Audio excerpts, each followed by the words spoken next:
Les vacances à Balmoral ne s'annoncent pas de tout repos pour Elisabeth II. Arrivée le 9 août dernier dans sa résidence d'été en Écosse, la reine a été suivie de quelques jours par le prince Andrew, venu avec son ex-femme Sarah Ferguson pour profiter de la demeure royale. Tandis que leur fille la princesse Eugénie les a également rejoints, le duc d'York n'a pas encore eu le temps de souffler depuis son arrivée.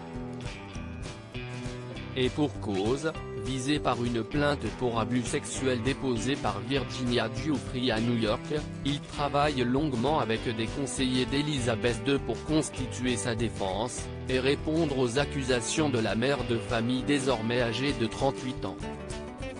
Tandis qu'il n'était pas attendu aussi rapidement à Balmoral, c'est la reine elle-même qui a expressément convoqué son fils, après l'annonce de cette plainte pour abus sexuels, afin de calmer l'embarras que cause cette histoire. Depuis plusieurs jours, il s'entretient régulièrement avec la monarque pour sauver la dernière miette de sa réputation qui lui reste, lui qui est accablé d'accusations d'agression sexuelle de la part de Virginia Giuffre depuis plusieurs mois. En effet, cette dernière a révélé avoir été abusée par le duc d'York à qui elle avait été offerte à des fins sexuelles par Jeffrey Epstein lorsqu'elle avait 17 ans.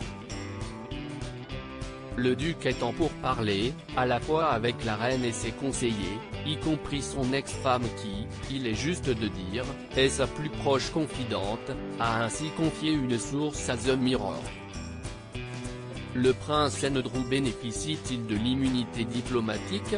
Évincé de la vie royale depuis son interview désastreuse accordée à la BBC en 2019, durant laquelle il avait affirmé ne jamais avoir rencontré Virginia Giuffre, le prince Andrew ne peut désormais pas échapper à la plainte dont il fait l'objet.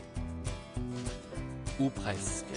Car s'il n'est pas protégé par son statut de membre de la famille royale, il faudrait qu'il soit sur le sol américain pour être obligé de témoigner devant la justice.